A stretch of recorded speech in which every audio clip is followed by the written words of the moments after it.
साथियों नमस्कार, आप सभी का बहुत बहुत स्वागत है हमारे इस वीडियो में। दोस्तों, इसके पहले सीरीज में कुछ अभ्यास को हम लोग देख चुके हैं, कुछ कॉन्सेप्ट को हम लोग देख चुके हैं।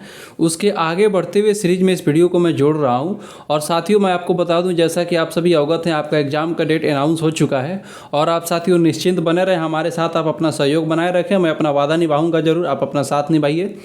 मैं आपके लिए ऑलरेडी आप देख रहे होंगे कि प्लेलिस्ट ऑल म्यूजिक एग्जाम के नाम से बना हुआ है, जिसमें आपको लगभग अब तक मुझे लगता है कि 3-4 हज़ार क्वेश्चन तो मैं आपको करा दिया हूँ कॉन्सेप्ट के साथ और साथ ही एमसीक्यू के माध्यम से।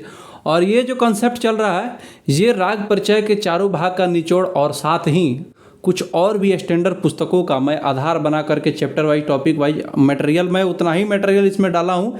एक एक चीज़ को फिल्टर करके डाला हूँ जो आपके एग्जाम में डायरेक्ट पूछे जाते हैं। तो साथियों चलिए अगला चीज़ हम लोग देखते हैं क्या है। साथियों उससे पहले मैं आपसे रिक्वेस्ट करूंगा कि अगर आप हमारे चैनल पर नए हैं तो मेरे चैनल को सब्सक्राइब करके मुझे सपोर्ट जरूर करिए और लाइक करिए वीडियो अच्छा लगे तो, ताकि मुझे मोटिवेशन मिले, मुझे एनर्जी आए आपके लिए, उत्सुकता हो कुछ और अच्छा काम करने के लिए। और दोस्तों में ग्रुप वगैरह में शेयर भी कर सकते हैं आप। कमेंट में अपना विचार जरूर लिखिए, अगर मेरे से कोई भूल होती है वो भी बताइए। चलिए, भातखंडे जी ने गायन की शिक्षा गुरु राव जी बुआ बेलबाथकर, जयपुर के मोहम्मद अली खां, ग्वालियर के पंडित एकनाथ, रामपुर के कलवे अली खां इत्यादि से लिया है। तो यहाँ पे क्या स्पष्ट हो रहा है, भातखंडे जी ने गायन की शिक्षा किन से लिया है? गुरु राव जी बुआ से, ठीक है, बेलबाथकर जी और जयपुर के मोहम्मद अली खां, ग्वालियर के पंडित एकनाथ, रामपुर के कलवे अली खां इत्यादि से लिए। यहाँ पे स्पष्ट हो रहा है कि भातखंडे जी के बहुत सारे गुरु हैं। और वैसे भी देखा जाता है कि संगीतकारों के बहुत सारे गुरु होते हैं, चूँकि कुछ लोग प्राथमिक समय में, शुरुआती समय में कुछ लोग किसी से शिक्षा ले लेते हैं, फिर जैसे जैसे उम्र बढ़ती है, जैसे जैसे उनके सीखने की जिज्ञासा होती है, उनके गुरु बदलते जाते हैं। लेकिन आपको बता दूं, जहाँ तक मुझे पता है कि भातखंडे जी का वैसे घराना रामपुर ही माना जाता है, कुछ लोग ग्वालियर भी मानते हैं। अब ये डिपेंड करता है कि एग्जामिनर आपके प्रश्न का आंसर क्या मानते हैं। इसलिए संगीत में बहुत सारा कन्फ्यूजन देखने को मिलता है। अगर 2-4 पुस्तक अगर आप पढ़ लेंगे तो आप मतलब पाएंगे कि किसी में कुछ किसी में कुछ, इसलिए संगीत में ऐसा कन्फ्यूजन मिलता है। और साथियों कभी कभी कुछ टीचर को कुछ स्टूडेंट इसी नज़र से देखने भी लगते हैं कि सर ने तो गलती बता दिया। एक्चुअली ऐसा होता नहीं है साथियों। सर ने अगर किसी सर ने कुछ बताया है तो हो सकता है किसी वो दूसरे पुस्तक को पढ़े होंगे जिसमें उनको वो आधार मिला होगा, वो चीज़ आपको वो पढ़ा रहे होंगे, तो इसीलिए थोड़ा सा कन्फ्यूजन हो जाता है। लेकिन मेरे हिसाब से आपको रामपुर ये अगर आ जाए आपके भातखंडे जी का घराना, तो रामपुर मेरे हिसाब से। वैसे इस तरह का क्वेश्चन एग्जामिनर पूछने से भी बचता है, जिसमें बहुत सारा मतभेद रहता है। तो चलिए अगला क्वेश्चन हम लोग देखते हैं।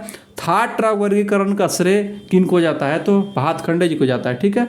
भातखंडे जी द्वारा लिखित ग्रंथ क्रमिक पुस्तक मालिका है जो 6 भागों में है। अभिनव राग मंजरी है, लक्ष्य संगीत स्वर मालिका, ठीक है। भातखंडे जी की मृत्यु कब हुई? 11 सितंबर 1936 को। और भातखंडे जी का जन्म कब हुआ था वो भी मैं पिछले वीडियो में बता चुका हूँ साथियों, ठीक है। तो चलिए अगला क्वेश्चन हम लोग देख लेते हैं।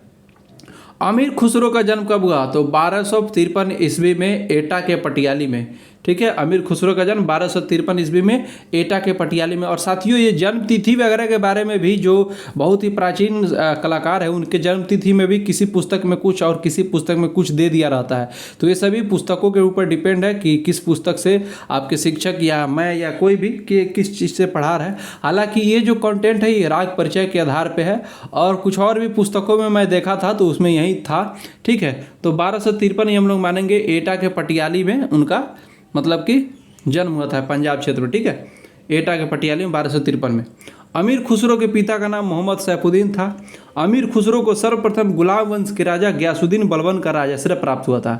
यानी कि अमीर खुसरो अलाउद्दीन खिलजी के समय में वो शासन मतलब कि उस समय गायक रहे हैं, संगीतकार रहे हैं, लेकिन सबसे पहले अगर उन्हें किसी राजा का राजश्रय प्राप्त हुआ है तो वो गयासुद्दीन बलबन है, ठीक है। अगला पॉइंट हम लोग देखते हैं। खुसरो ने गोपाल नायक को छल से हराया था। किसको छल से हराया था? आपको गोपाल नायक को हराया था इन्होंने, ठीक है। अमीर खुसरो की मृत्यु कब हुई थी? 1326 ईस्वी में। ध्यान रखेंगे 1253 में उनका जन्म हुआ था एटा के पटियाली में, और उनकी मृत्यु 1326 ईस्वी में हो गई।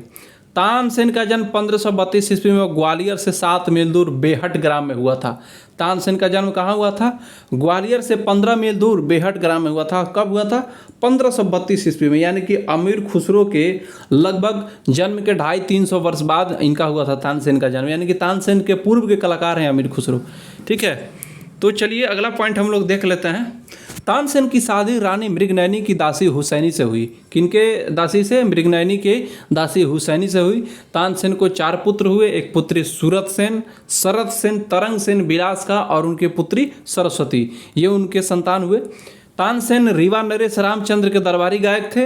तानसेन बाद में अकबर के दरबारी गायक हुए। ठीक है, ये रीवा नरेश रामचंद्र जी ने अकबर को क्या दिया? गिफ्ट के स्वरूप में तानसेन को दे दिया था। ठीक है, ये स्रोत मिलता है इतिहास के पन्नों से। अगला पॉइंट है, सारंगदेव का जन्म 1210 ईस्वी में माना जाता है। सारंगदेव का जन्म कब माना जाता है? 1210 ईस्वी में। इसलिए ये 1210 ईस्वी में जन्मे होंगे तो जाहिर सी बात है उसके अपने जन्म से कुछ वर्षों के बाद जब उनको होशो आवाज़ संगीत का ज्ञान हुआ होगा, यानी कि आप मान लीजिए कम से कम 20-25 वर्ष के बाद ही इसके, यानी कि 1250 के आसपास में इन्होंने 13 ये संगीत रत्नाकर की रचना शुरुआत किया होगा। हालांकि इसका एग्जैक्ट स्रोत नहीं मिलता है, लेकिन 13वीं शताब्दी इसलिए माना जाता है। तो संगीत रत्नाकर की रचना कब माना जाता है? 13वीं शताब्दी में। ठीक है, सारंगदेव के पिता का नाम सोडल था और स्वामी हरिदास के पिता का नाम आसुधीर था। ठीक है, स्वामी हरिदास जो तानसेन के गुरुजी थे, उनके पिता का नाम आसुधीर था। हालांकि इतना डीप में एग्जामिनर जाता नहीं है, लेकिन मुझे कंटेंट मिला तो आपके लिए मैं यहाँ पे ला दिया। ठीक है, चलिए अगला पॉइंट है, तानसेन क्या गाते थे? तानसेन ध्रुपद गाते थे, ध्रुपदिया थे। ठीक है, जिन्हें पहले क्या होता था प्राचीन समय में, जो या आज भी जो ध्रुपद गाते हैं उन्हें कलावंत ही कहा जाता है। ठीक है, पंडित अहोबल ने 22 श्रुतियों पर स्वरों की स्थापना की। किस में? आपका संगीत परिजात ग्रंथ में इसका स्रोत मिलता है। सर्वप्रथम बीड़ा की तार स्वरों की स्थापना, बीड़ा की तार पर स्वरों की स्थापना कर प्रत्येक स्वर के तार की लंबाई पंडित अहोबल ने सिद्ध किया था। विनायक राग पटवर्धन का जन्म कब हुआ था? विनायक राग पटवर्धन जो ग्वालियर के कलाकार थे, उनका जन्म कब हुआ था? यहाँ पे हम लोग देख लेंगे 12 जुलाई 1898 को विनायक राग पटवर्धन का जन्म हुआ था, 12 जुलाई 1898 को। ठीक है, यानी और उनका डेथ कब हुआ था? 23 अगस्त 1978 को। ठीक है, 12 जुलाई आज मैं 12 जुलाई की डेट में ही ये वीडियो मैं आपको बना रहा हूँ। तो 12 जुलाई 1898 को इनका जन्म हुआ था और इनका जो मृत्यु हुआ था 23 अगस्त 1978 को हुआ था। ठीक है, तो यहाँ पे एक मिनट, हाँ मैं यहाँ पे थोड़ा सा कन्फ्यूज हो गया था, मुझे लगा कि मैं गलती लिख दिया हूँ। तो 1898 में उनका जन्म हुआ था, 1978 में उनकी मृत्यु हुई थी। ठीक है, चलिए पंडित अहोबल का जन्म 17वीं शताब्दी के पूर्वार्ध में दक्षिण भारत में हुआ। उनके पिता का नाम कृष्ण पंडित था। ठीक है, उनके पिता क्या नाम था? ये कृष्ण पंडित था। संगीत परिजात की रचना अहोबल ने 1650 में धनबड़ नगर नामक स्थान पर की। इन्होंने 12 स्वर को माना था। ठीक है, अगला पॉइंट हम लोग देख लेते हैं। नाट्यशास्त्र के ग्रंथकार भरत के पुत्र का नाम कोहल था। भरत ने नाट्य शास्त्र में सारणा चतुष्टय किया। इसी सारणा चतुष्टय में 4 बार मतलब कि सारणा करके आपके ये कौन से स्वर के कितने श्रुति है, इस चीज़ को उन्होंने सिद्ध किया था। मान सिंह तोमर ने ध्रुपद का आविष्कार किया था। ध्रुपद का आविष्कारक किन्हें माना जाता है? मान सिंह तोमर को। ठीक है, मान सिंह तोमर के दरबारी गायक थे बक्सू चरजू भगवान रामदास। मान सिंह तोमर के दरबारी गायक थे। मान सिंह तोमर ने मान कौतूहल ग्रंथ की रचना की थी। मान सिंह तोमर की किस ग्रंथ की रचना की थी? तो मान कौतूहल ग्रंथ की। ठीक है, अगला पॉइंट हम लोग देख लेते हैं। मान कौतूहल ग्रंथ का फारसी अनुवाद फकीरुल्लाह ने, मान कौतूहल यानी कि मान सिंह तोमर का फारसी, ये मान कौतूहल का फारसी अनुवाद फकीरुल्लाह ने सन 1673 ईस्वी में संगीत दर्पण नामक ग्रंथ से किया। ठीक है, संगीत दर्पण नामक ग्रंथ से किया। ठीक है, फकीरुल्लाह ने। चलिए अगला पॉइंट मिलता है। चतुर्दंड प्रकाशिका के ग्रंथकार वेंकटमुखी के पिता का नाम गोविंद दीक्षित तथा माता का नाम नागमावा था। ठीक है साथियों, मैं अपनी तरफ से पूरी बेस्ट देने का प्रयास करता हूं। मेरे तरफ से ये कोशिश रहता है कि किसी भी तरह की कमी या भूल ना हो और मैं आपको अच्छा कंटेंट दे सकूं, ताकि अगर आप मेरे कंटेंट से पढ़ के अगर आप सफल होते हैं तो और कुछ नहीं तो आप मेरे लिए दुआ तो ज़रूर देंगे, वही मेरे लिए बहुत हो जाएगा। आपके इस दुआ से मैं भी बहुत आगे बढ़ जाऊँगा। अगर आप मेरे चैनल को सपोर्ट करेंगे, प्यार करेंगे, तो उससे मेरा भी कुछ भला हो जाएगा। इस उम्मीद से मैं आपको भी मैं अपने तरफ से बेस्ट देने का प्रयास करता हूँ। अगर बाय द वे फिर भी किसी तरह की कमी मुझसे हो जाती है, बाय द वे वैसा कोशिश तो रहता नहीं है कि कमी हो जाए, लेकिन भूल बस किसी तरह की कमी मेरे से भी मिल जाए किसी तरह की, तो आप कमेंट में मुझे ज़रूर बताएंगे ताकि उसको सुधार किया जा सके और साथियों को फिर से उसको रिपीटेड करके उसको अच्छा कराया जा सके। ठीक है, तो कोई यहाँ पे स्टूडेंट और ये टीचर की व्यवहार नहीं है, हम लोग साथ ही है, सबको मिल करके सीखना है। मैं हमेशा से यही सोच के साथ मैं आपके साथ आता हूँ और हमेशा सीखने की जिज्ञासा रहती है। वेंकटमुखी तंजावर राज्य में दरबारी गायक थे। कहाँ थे वेंकटमुखी? तंजावर राज्य में। ये क्वेश्चन पूछ सकता है कि वेंकटमुखी किस राज्य में दरबारी गायक थे, तो तंजावर। ठीक है, ध्यान रखेंगे। उनकी मृत्यु 17वीं शताब्दी में हो गई थी। ठीक है, चलिए। बीड़ा को तत्ववादों की जननी माना जाता है, सबसे प्राचीन वाद है ये। ठीक है, तत्ववादों की जननी है। मस्जिद खानी गत को फिरोज खानी गत कहा जाता है। मस्जिद खानी गत को ही फिरोज खानी गत कहा जाता है। यह 12वीं मात्रा से प्रारंभ होती है। या क्वेश्चन पूछ देता है मस्जिद खानी गत कितनी मात्रा से प्रारंभ होती है, तो 12वीं मात्रा से प्रारंभ होती है। साथियों, मेरे इस वीडियो से आपको केवल कंसेप्ट ही नहीं, यहाँ से आप एक कंसेप्ट से बहुत सारा MCQ निकाल सकते हैं एक ही लाइन से। तो मैं MCQ के साथ साथ इसलिए कंसेप्ट भी बीच बीच में दे रहा हूँ कि ताकि आपका कंसेप्ट क्लियर हो जाए। ठीक है, मेरे तरफ से आपके लिए सबसे अलग प्रयास किया जा रहा है कि आपको हर तरह का कंटेंट मिल सके।